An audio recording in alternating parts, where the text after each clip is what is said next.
Here's Jenny Potter in London. Oh, are you coming on? Hello. Yes, hello, Hi, Sean. we were just going to leave. We thought we were 5 minutes early. No. Sorry, I'm here. Sally was here. Yes. Still got a little bit of time over there. Let's just pause the recording. Right. Hello, everybody. Welcome. It's good to see everybody on here again. I'm going to go ahead and I'm going to be sharing my screen and running along. And as we go through, I will hopefully have a little bit of space of time at the end for questions and answers. So bear with me as I share my screen and get going with this week's presentation. Titled it part 1 because I know I'm going to be doing part 2 next week. Right, there we go. And let's get this one going. Okay. Okay, so this session is on the next part of our body, namely the eyes and the forehead. Did you know that the eyes can tell a huge amount of health issues within the body? I suspect we've all learned to read eyes recently as everyone is wearing masks. The eyes are said to be the windows to our soul. The clue to our societal malnutrition is the frequent incidence of nearsightedness, where the eye develops differently when nutrition is skewed. Societies with a high intake of sugar contain many people with visual problems because diabetes is one of the leading causes of blindness. The area around the eyes changes appearance in concert with diet. So some of this information you'll see a little bit more in depth in next week's session, and I won't touch on it this week. The eye's visual apparatus is extremely complex and specialized nutrients are needed to enable it to function correctly. And that means basically what we are seeing. So when you look around you, what you see has to get processed quite intricately so that our brain can recognize the input and turn it into a picture that we can see in front of us.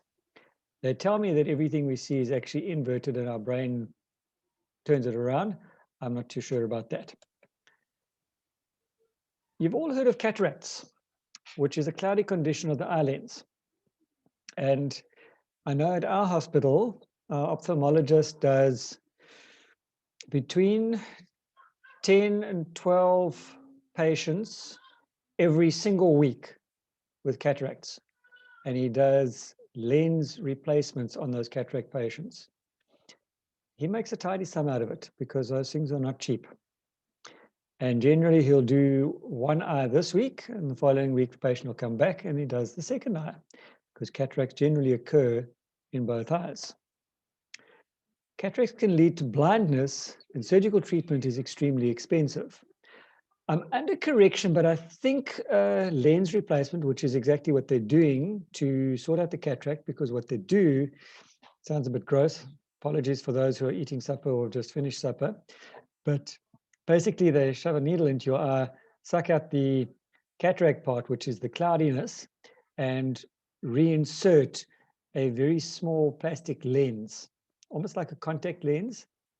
It goes in through a fine needle and then opens up. And miraculously, people can see again. My mother-in-law's had it done on both eyes, and she now no longer needs to wear glasses. So it's a very fascinating way of restoring sight, but very expensive.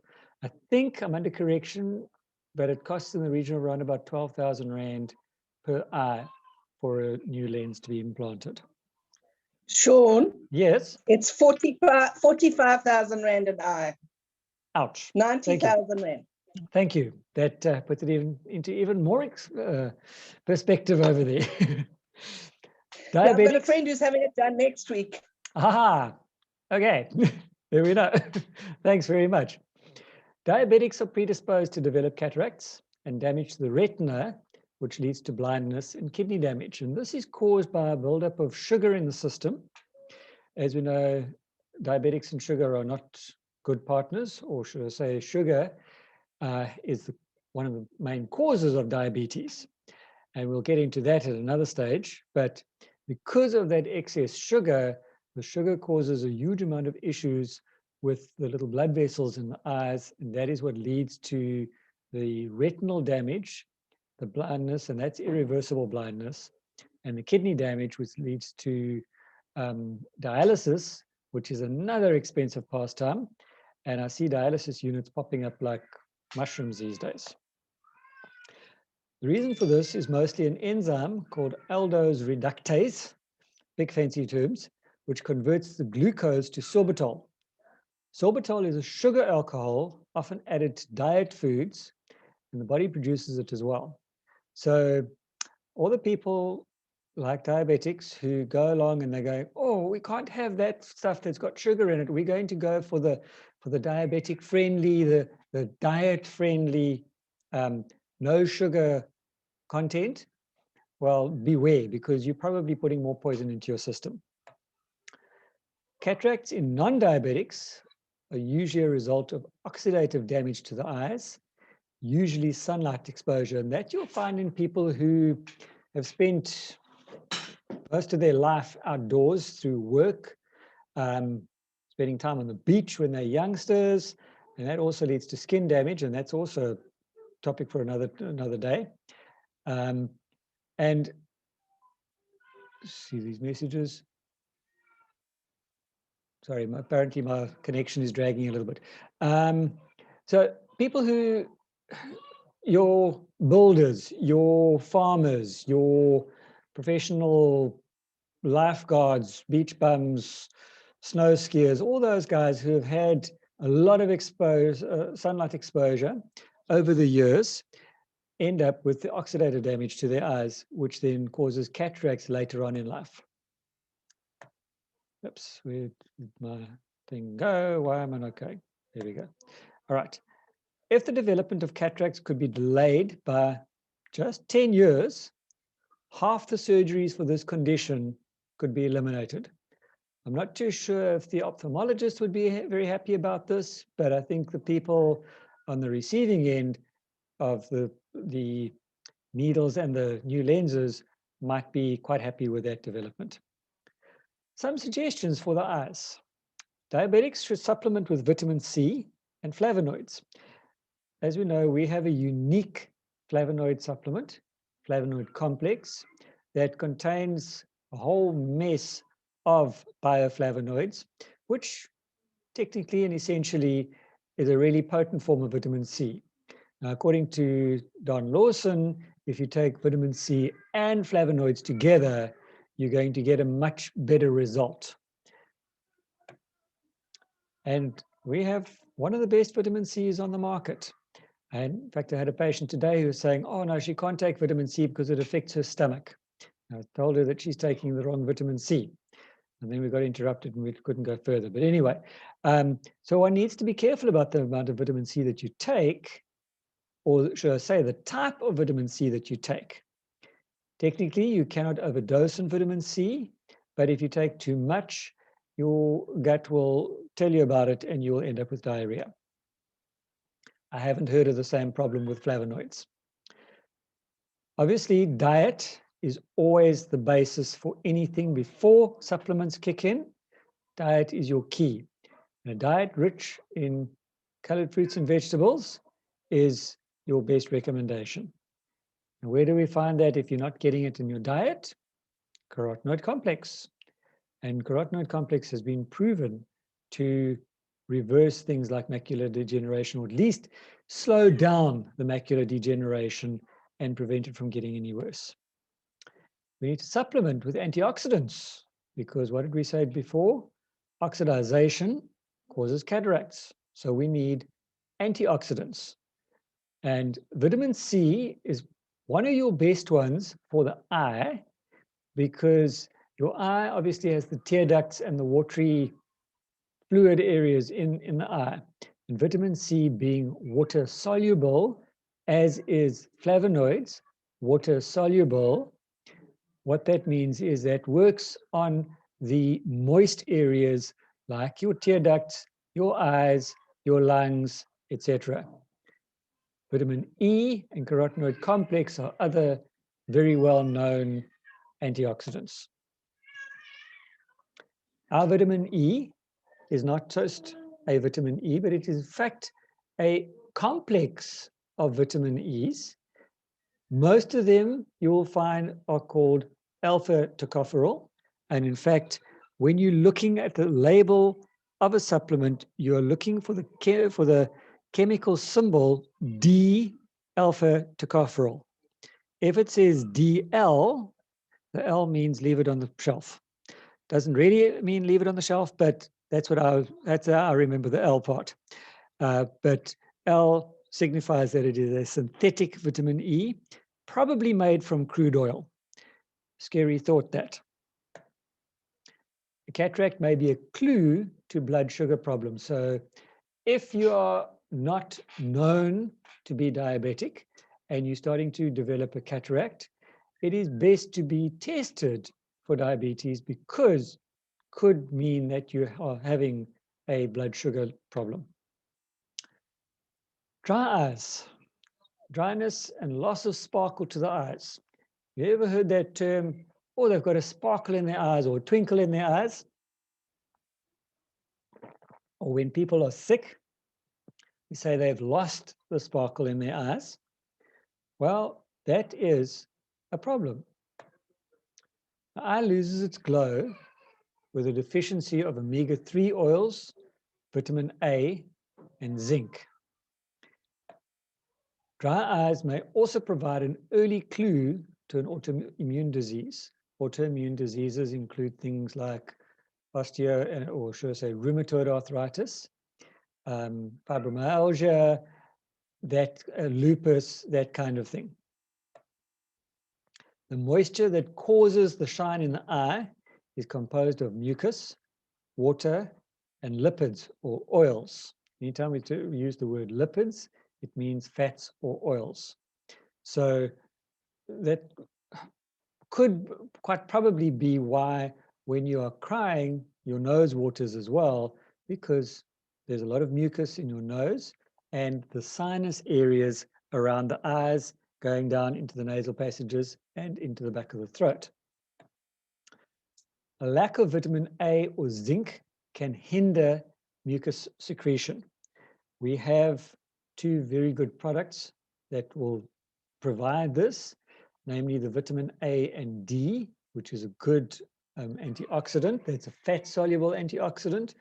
And just as a sort of a side part on this, when we are consuming carotenoids, our bodies can convert carotenoids to vitamin A. Diabetics seem to have a problem in that they cannot convert carotenoids to vitamin A. So if you are dealing with somebody who is a known diabetic, it is suggested that they need the carotenoids, but they also need the vitamin A and D.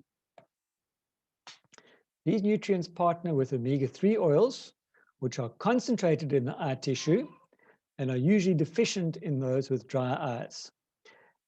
And this is why it is so vital for pregnant moms and breastfeeding moms to take the omega-3s, because it helps their children with their eyesight later on in life and could quite probably prevent a lot of kids having to wear glasses while still at school.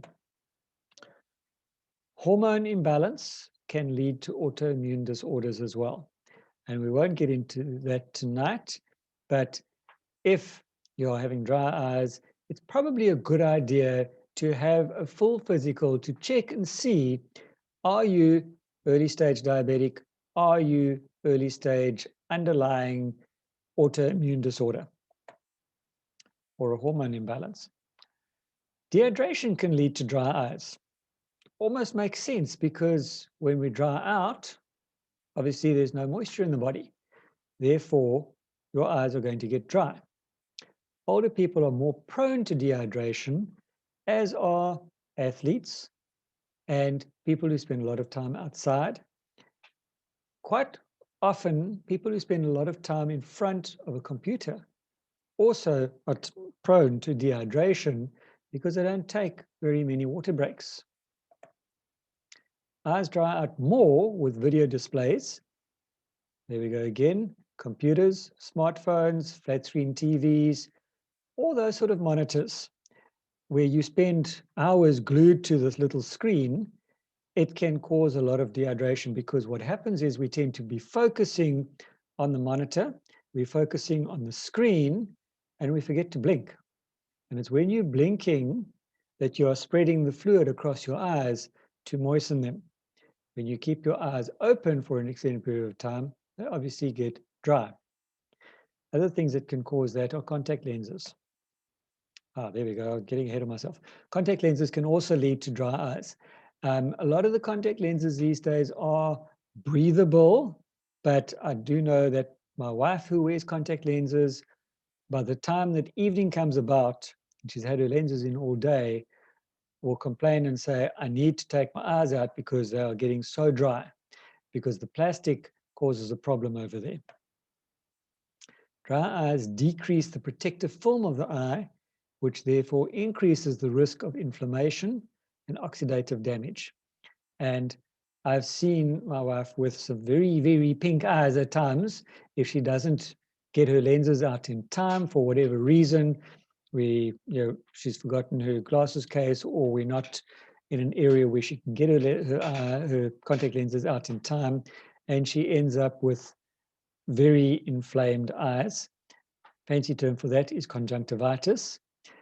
What I have found there for myself, if I've picked up something in my eye, my dad had it a couple of times as well, and also with Dina, my wife, who gets his red eyes every so often. Our aloe gel, aloe vera, works really, really well. It stings like crazy, but if you put a little blob in just on the inside of your eye and blink like mad, it goes in, and once the sting settles after a few seconds, the redness goes away pretty quickly. I do know that we can use the aloe vera plus, the aloe vera juice as well, similar reason. I personally have not tried the aloe juice, but I definitely have used the aloe gel in my eyes, and it works. So suggestions. We need to drink sufficient water.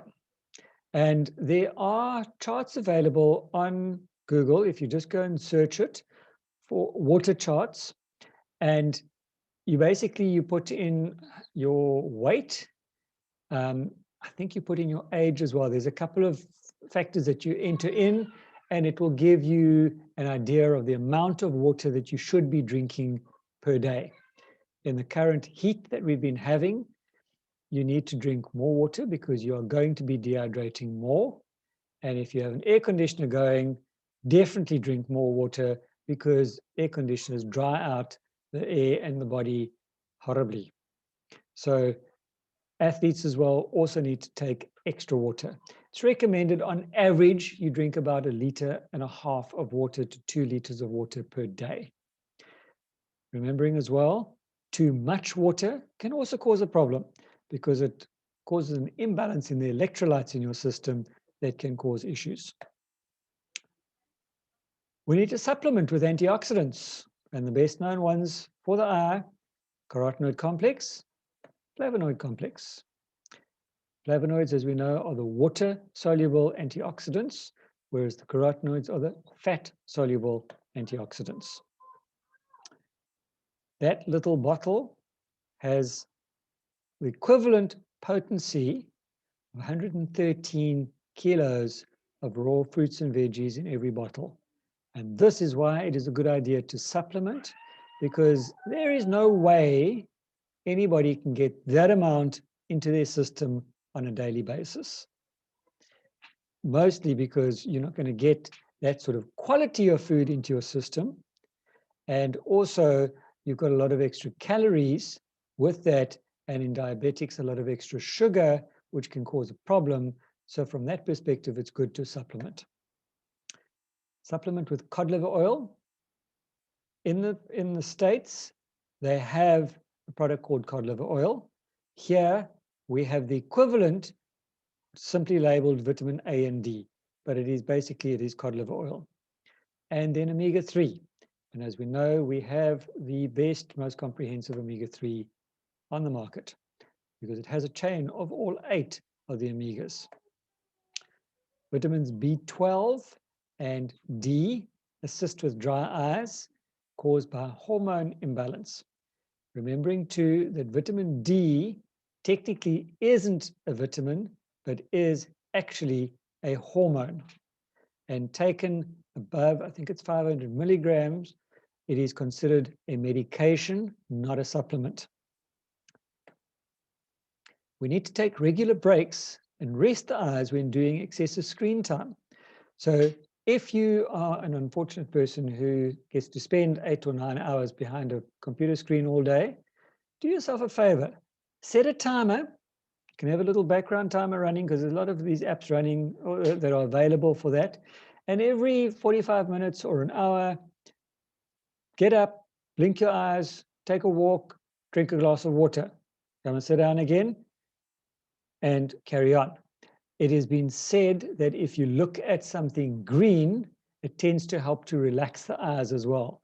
So green plants in the room, green wallpaper, green curtains, whatever will tend to relax your eyes to a certain extent. You need to use a good multivitamin and mineral supplement. We have the best in the market, Formula 4. Have you ever been standing around and you suddenly see these little, like snowflakes behind your eyes? They're called floaters. I get them quite often. They are lines or spots that appear to move across your field of vision. Floaters reflect poor nutrition and an accumulation of debris within the eyes. Again, it sounds pretty gross, but it's fact. The most abundant fats in the eye are lecithin and omega-3. So let me go back to that first point. If you are seeing a lot of floaters, please go and see your optometrist so they can check your eye and see, and then refer you to an ophthalmologist if they find other problems. The most abundant fats in the eye are lecithin and omega-3. We unfortunately do not have lecithin in our product range in this country at this stage, but it is available overseas. The eye contains large quantities of highly unsaturated fats. So a high-fat diet is a good idea. Floaters may be an early indication that nutrient intake is inadequate to build or maintain healthy eye tissue. So basically, the odd floater here and there isn't a big deal. But if you're seeing them regularly, it is a good idea to go and see somebody so that they can check your eyes and see if there is no other underlying issues. Flashing lights and a sudden onset of floaters or a rapid increase in the number of floaters is an indication that you need to see an ophthalmologist urgently. Sudden changes in vision can indicate a retina detachment, and this can result in blindness. If your retina detaches, you only have a very, very short period of time to have it fixed, or it will be meaning permanent blindness. Suggestions: eat a diet rich in protein and low in sugar. Famous words: LCHF or HP, low carb, high protein or fat. Tim Noakes is a big fan of that one. And those are the good fats that we need to look at focusing on. We need to eat fruits and vegetables, including leafy greens, which are a very good source of vitamin K. We need to consume fish or other sources of omega-3. Now, this little picture that I have over here are all sources of omega-3.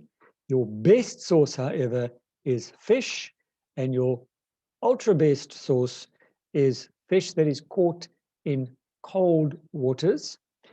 Remembering, the colder the water the fish is caught in, the better the quality of the oils. We need to supplement with lecithin and cod liver oil.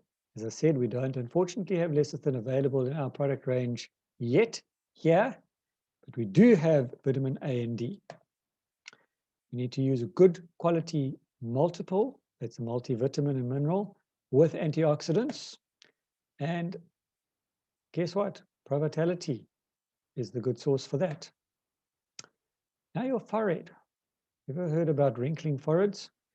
And those are the deep vertical creases or wrinkles or furrows in the forehead, more obvious when an individual frowns, and they quite often stay there. Vertical forehead furrows may indicate an ulcer risk. Oops, I'm running out of time and I see this slide didn't get it edited the way I wanted it to. Stomach ulcers are gastric ulcers, while those below the duodenum are duodenal ulcers. Both types are known as peptic ulcers. Ulcers are not caused by stress, as was always thought, or spicy foods, or excess stomach acid, but rather by a bacteria called Helicobacter pylori, or more commonly referred to as H. pylori. The reason it's called Helicobacter is because microscopically, the bacteria has little wings on it that look like the rotor blades on a helicopter. Only in 1994 were antibiotics recognized as a standard treatment for ulcers. Broccoli contains a substance that inhibits growth of over 90% of the H. pylori strains. It also helps to prevent stomach cancer.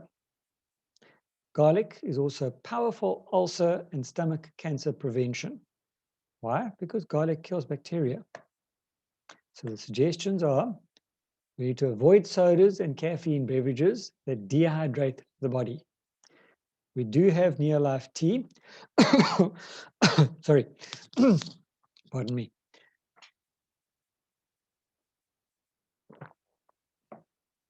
A Neolife tea does contain caffeine, so it is a good idea to balance it out with water as well.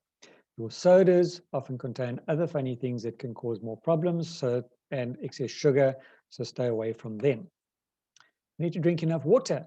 Again, we've been through this already. We need to eat garlic and cruciferous vegetables. Now, your cruciferous veggies are your broccolis, your kale, your cauliflowers, etc. And garlic, well, we know what that one is. And if you can't tolerate the garlic, take the garlic supplement that is a combination of all of the garlic, of the allium plants. That is your garlic, your leeks, your chives, etc. And then obviously Cruciferous Plus is one of the most potent products on the market. And as far as I know, our Cruciferous is also unique. You need to be tested for bacterial infection. So go and see your doctor, get him to do the tests. We need to support normal stomach function with essential nutrients such as vitamins A, B complex, trace minerals, which you'll find in your multi-mineral, and easily digestible protein. Neolife Shake is the easily digestible protein.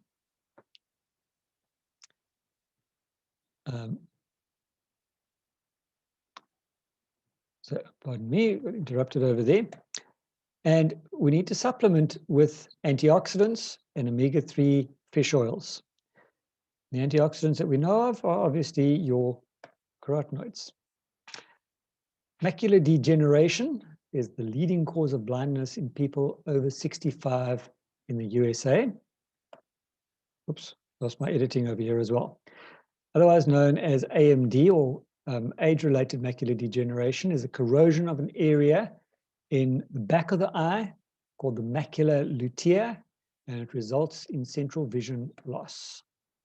The dry form just causes a deterioration of vision. Wet form is accompanied by blood vessels leaking fluid under the retina center. Eye deterioration can be largely prevented or delayed through correct nutrition. Carotenoids lutein and zeaxanthin, found in green leafy vegetables, protects the macula and retina from damage as we age. There is a 75% reduction in risk of AMD in those with diets high in lutein and zeaxanthin. And carotenoids are not the only important eye nutrients.